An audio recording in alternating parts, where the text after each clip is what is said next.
Module 4, bringing it all together and extending peace, harmony, and joy. First, we have to find it for ourselves so we can extend it. So, bringing it all together and finding your peace, harmony, and joy. Finding peace in what you love. So, finding peace in what you love. When we talked about the compass of our heart. So, just dawning awareness in order to find peace, turning to things that you love. And if it's really something of love, it will provide orientation. It'll provide a sense of settling, a sense of calm. And if it's not really, you can say, of love in that respect, it might still be topsy-turvy type thing. But to me, the essence of finding peace is turning to things that you love. Remember, turning to things that are beautiful, pure, lovely. And then finding harmony in what is true. So we talked about how the brain works, this brain stem, the limbic system there, sense of belonging, sense of safety, but ultimately it's the prefrontal cortex physiologically that allows for perspective for understanding. So we can understanding what's true. We can understand why a person may act the way they do, and keeping our perspective at the same time. So finding harmony in what is true. And then finding joy in the flow of life. And here we talked about the flow, again, staying within the parameters of the flow. But we recognize too that the flow is actually something that's continual. We're talking about the river of life there. And so it continues, and we're in the flow. We don't just start to flow, the flow is actually happening continuously. And if we allow our hearts, you can say, to be in those right rhythms, it allows that flow to animate our heart, to animate our prefrontal cortex. So we have understanding so that we can play our part in sounding, you'd say, a tone of life with others. So bringing it all together, picture wise. Your momentum and peace, harmony, and joy. So acknowledging our significance and knowing it for ourselves and extending it. Aligning with our significance. So acknowledging our significance and then aligning with it. What does it take to align with that sense of significance?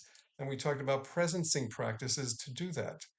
Presencing practices that included heart focused breathing for one, the phraseology of may I be safe, belong, understand, may I understand, calibrating our flow state. We talked about in these past 4 sessions there, those 3 things, presencing practices. As we do, we increase our skills. So then, as we're meeting challenges, as we're meeting what we need to do next or accept the challenges in our lives, increasing those skills, we come to a point of looking to establish habits of health and flow. Now, I didn't really get into this part, but there's tools that actually help establishing the habits. But there's also tools. There's something Linda Giles and myself have been involved with, these life wave patches that have been very helpful with elevating her health, and I'm sure that's been helpful for Linda to wake up and at 4:30 and getting her starting her day. So there's tools to help with our health, and then playing our part with others, having a sense of belonging, and ultimately increasing and extending significant peace, harmony, and joy life influence. So moving in those directions, meeting our challenges, establishing habits, increasing our skills. So we have momentum. And like, again, as Alan emphasized, there's intrinsic motivation as we continue along these lines. So that river of life moves through us and keeps animating us in higher and higher ways. Now, what happens though when our vision gets cloudy? What happens on rainy days? Rainy days, either physically or emotionally. You can say we might feel like we've hit a void, or we might feel discouraged. We might have had some momentum, and then we feel like we didn't really make any progress. We feel discouraged. What do we do then? Simply be. Recognize it as a shift point, as an opportunity for something greater to be known. Give thanks. So there's something I've been made aware of. They call it shift points, where when we do feel like there's a lull happening, we just simply be and give thanks. And recognizing just around the other side of that hill is something even greater.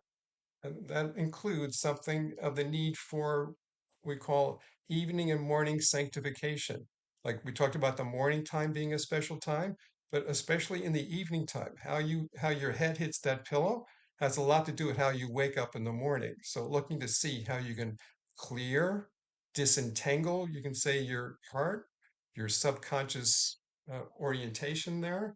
So in the evening is such an important time for the morning and doing both there and seeing the process, how you can refine in that respect. And as we do, move along, you can say we might raise up again and then hit another type lull. We might have the feeling like things don't matter like they used to. It's the time to empty out of old controls that no longer fit. So that time when this the thing that used to enthuse you just doesn't feel the same way, and you just can't get it back. It's a time to maybe actually empty out of old controls that no longer fit. Make no decisions, be still. When you're in a lull point, it's not the time to quit your job or make a drastic decision, sell your house. It's a time just to be still and let clarity and direction come. Just let it come because that river's flowing and it's looking to flow through you. And we might reach a point of epiphany. And these points here are high points. We might feel totally enthused, totally enthusiastic, totally like so glad we're alive. And then my friend would say the peaks are greased. The peaks are greased. And that happens when we have an epiphany. We might get too comfortable or too relaxed, which can set the stage for us to begin to lose momentum and actually cast herself out of what's actually looking to flow through us and actually spiral downwards. So it's important during those times of epiphany to still stay humble, to allow for things to continue. And as we do, we continue in the ascending processes of life, peace, harmony, and joy. And to recognize there's always more. My mentor would say, there's always more. There's always more. Okay. Continuing in the ascending cycles of life. I love this quotation from such was Sebastian Bach. He accepted no insults. He had no grievances against man or fate. Earnest, simple, he filled his days with useful effort. Isn't that beautiful? He filled his days with useful effort. And that's what we're looking to do. Staying in the flow, filling our days with useful effort. I just love that. Maybe you do too. Personally continuing the ascending cycles of life, just like Bach did. So this is another way of looking at that. Doing and being, another way of saying activity and rest, but another way of saying it is like our doing and our being. And if we're overdoing, we're overamping, to get back into the flow state. If we're blissed out, if we're reading too many books, reading too many papers, and we're just blissed out, we're not doing enough, we're going to feel underamped and seeing what it takes to come back into line there. Again, all stemming from the compass in our heart, what we love, in order to flow with others. Flow state presence of significance. So our life becomes significant, just like Bach is. Same thing with our lives, filling our days with useful effort. Okay. Collectively moving and extending peace, harmony, and joy.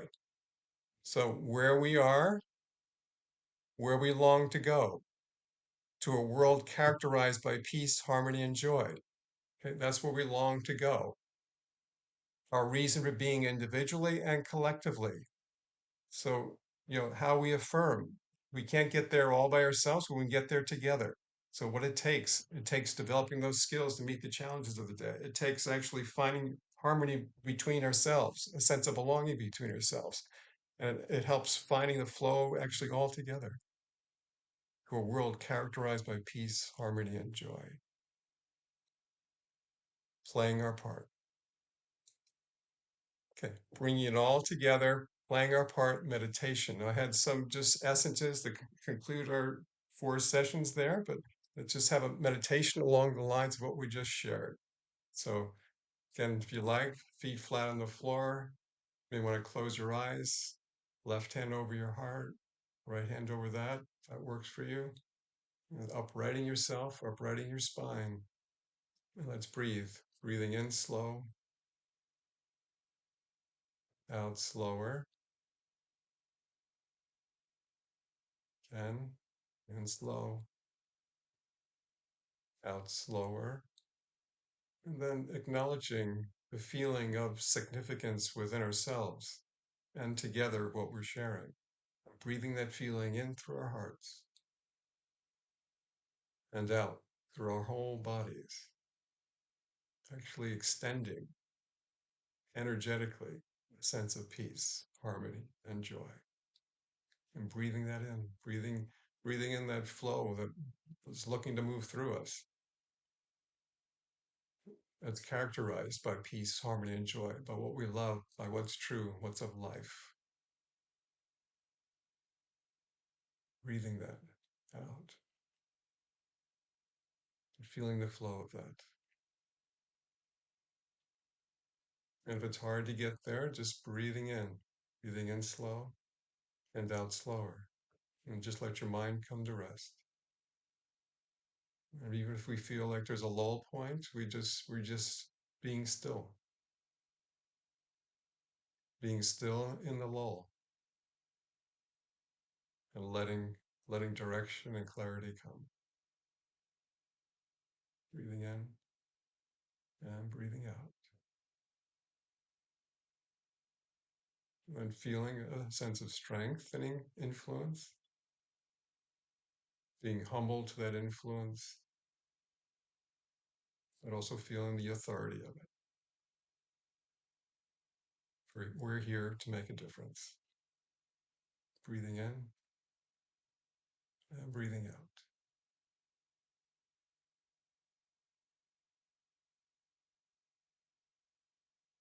Okay. As we include our time for these 4 module sessions there, we open up our minds to what struck us, really took hold of us, or what we were taken away by, whether how small it may be or how large it may be. Just thinking back on the time of considering finding peace in our heart, things that make us smile, the things that we love, acknowledging our sense of belonging, seeing what it takes to feel safe, to belong, to open up our consciousness to something greater. Just like that bus driver had the ingeniousness of offering something of life, the same way we can, and we do, the ways we have. And all looking to see how we can stay in that flow of life, within the parameters of the flow, feeling joy ever more so, knowing there's always more, increasing our skills, and continuing to rise up, breathing in and breathing out. Okay, giving thanks for our time. And let's come back to our screen, and we'll see what's next here. Okay, let's personally consider what idea has been the most powerful for you in this finding your peace, harmony, and joy training. So what's been most powerful for you? What you're most inspired by, most enthused about, something that may have surprised you there? So if you'd like to write that down, or if you have it in mind there, what idea has been most powerful for you in this finding your peace, harmony, and joy training? What inspired you? Anything that inspired you? What were you most enthused about? What were you most surprised by?